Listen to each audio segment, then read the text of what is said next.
diversa do ponto de vista da sua metodologia. Algo foi dito essa manhã, justamente como a China trabalha desde uma metodologia centralizadora, estatista, mas que, ao mesmo tempo, articula, dentro dessa estratégia, a ação no campo do investimento, das relações comerciais e da cooperação.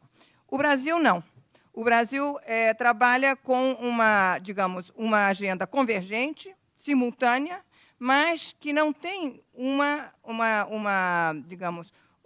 orientação dirigista, pelo menos até esse momento. Existe, quando se fala do relacionamento externo do Brasil na África, ou das suas vertentes, se falam desses três pilares. Mas, do ponto de vista do cotidiano dessa ação, o que prevalece é, uma autonomia intrasetorial. O que prevalece, muitas vezes, é o desconhecimento, inclusive, sobre essas dimensões, ou seja, a comunicação, às vezes, ela se dá no momento, até, simbólico de uma visita presidencial, mas ela não é, uma construção cotidiana, racional, e, por isso mesmo, em alguns momentos, ela aparece e cria situações de fragmentação do ponto de vista da presença do Brasil na região.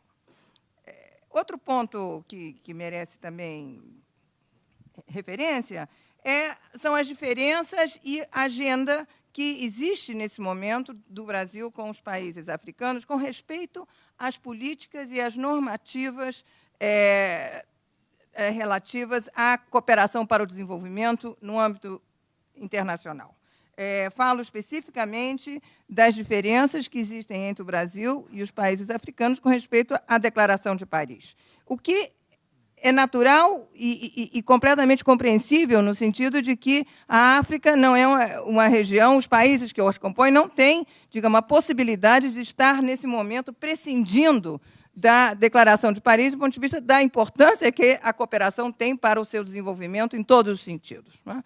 Mas, de qualquer maneira, alinhar posições não é só uma questão, não está somente relacionado ao tema da reforma do Conselho de Segurança, alinhar posições entre o Brasil e os países africanos nessas matérias é um desafio e não é um tema fácil.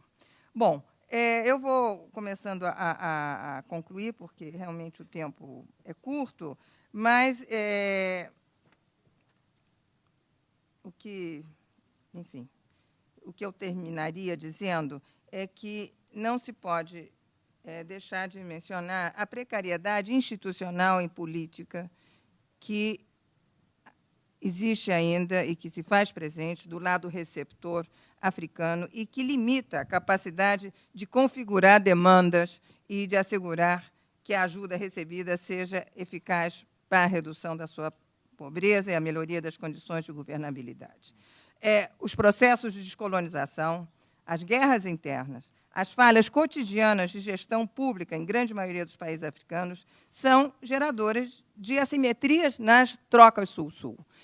Ou seja, e com isso eu alimento um pouco mais essa discussão, nós não estamos, de nenhuma maneira, afirmando a inexistência de assimetrias na cooperação sul-sul. Não é essa a questão. A questão é justamente a motivação política e a forma como essa cooperação se desenvolve. A fórmula brasileira de cooperação horizontal, em forma não vinculada aos empreendimentos econômicos, sejam investimentos ou transações comerciais, terminam otorgando-lhe mais exposição a essas deficiências em relação a outros métodos de trabalho, como, por exemplo, o que é utilizado na China. Eu não tive tempo de desenvolver a questão política propriamente dita de diferenciação em relação à China, que Lia Walsh levantou anteriormente, mas que é um tema muito importante.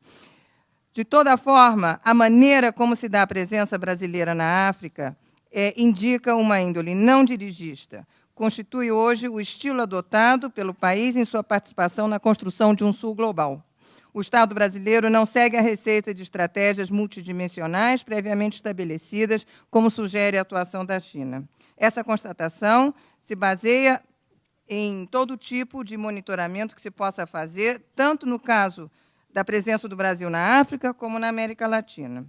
No futuro se conhecerá o valor desse modelo, ainda em etapa de montagem, isso foi mencionado essa manhã, e por isso mesmo que carece de aperfeiçoamentos. Desde o ponto de vista metodológico, será crucial assegurar sustentabilidade por meio de coerência, resultados e continuidade. Para tanto, será também central encontrar um ponto de equilíbrio estável entre a criatividade que oferece um curso espontâneo e disperso de atividades e o de uma orientação institucionalizada, comumente buscada por uma ação centralizadora. Muito obrigada.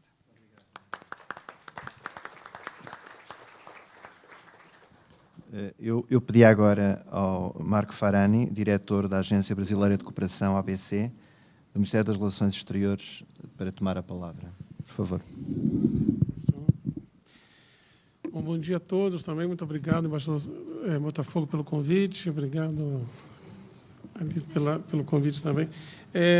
Bom, é um prazer estar aqui para poder apresentar um pouco o que depois de tantas observações de todo tipo sobre cooperação Sul-Sul, sobre questionamentos, sobre afirmações, que às vezes até eu me pergunto de onde saem essas afirmações, mostrar um pouco o que o Brasil está fazendo do ponto de vista da Agência Brasileira de Cooperação, o que nós estamos fazendo em cooperação técnica, tanto no campo bilateral quanto no campo trilateral. Com relação ao trabalho que o Gilberto... com relação ao mandato do Gilberto lá no departamento que ele chefia, ele falou muito de cooperação interregional, etc. Isso, por exemplo, não passa pela ABC. A cooperação no caso do IBAS, por exemplo, o IBAS tem um fundo, como ele mencionou, que todos os 3 países depositam recursos nesse fundo anualmente. O fundo, e então, em Nova York, na nossa missão do Brasil em Nova York, os embaixadores alternos são os responsáveis para aprovar projetos que possam ser apresentados por qualquer um dos 3 países. Uma vez aprovado o projeto, eu acho que, aí, no caso, para a execução do projeto, acaba caindo nas mãos de um organismo internacional, uma vez que quando nós falamos de cooperação, a cooperação pressupõe pelo menos dois pilares básicos. Em primeiro lugar, ter os recursos, que aí, no caso do IBAS, tem. Em segundo lugar, ter equipe técnica para executar a cooperação técnica. Então, quando eu vejo um organismo multilateral, por exemplo, a União Europeia, falando em cooperação técnica, eu me pergunto quem são os técnicos que vão executar a cooperação técnica da União Europeia. E eu, até agora, não descobri. Descobri que a União Europeia, por exemplo, estive na União Europeia, estive em alguns países na África, e descobri que a União Europeia tem, de fato, muitos recursos para aplicar em cooperação técnica. Grande parte desses recursos são para pagar o próprio custeio da máquina de cooperação técnica europeia. Boa parte desses recursos são destinados a orçamentos dos países africanos, diretamente injeção em orçamento. Em termos de cooperação técnica, propriamente dito, o entendimento de cooperação técnica significa capacitação técnica, fortalecimento institucional, que é esse o marco institucional, digamos assim, o marco no qual a gente trabalha, e que é o entendimento internacional de cooperação técnica que se refere a isso. A União Europeia, eu acho que também, às vezes, apoia obras de infraestrutura, financia estradas, hospitais, eu não sei. Mas isso não é cooperação técnica. Então, os recursos da União Europeia, chamados para a cooperação técnica, que são muitos, aparentemente são 7 bilhões de dólares por ano. Quando eu estive lá e me deram esses números, eu fico imaginando que, para você gerir 7 bilhões de dólares por ano, administrar o gasto desse recurso anualmente, eu acho que a União Europeia precisaria de pelo menos mais 3 prédios lá, só de funcionários públicos, para poder administrar como é que esses recursos estão sendo aplicados, como estão sendo desembolsados, como estão sendo efetivamente gastos no campo. Então, o que acontece muitas vezes é que, no discurso da cooperação técnica, há muita boa intenção, há também uma maneira disfarçada de contratar de gerar empregos para os seus próprios países, financiando estruturas enormes de cooperação, com escritórios ao longo de todo o mundo, e com, de fato, pouca ação institucional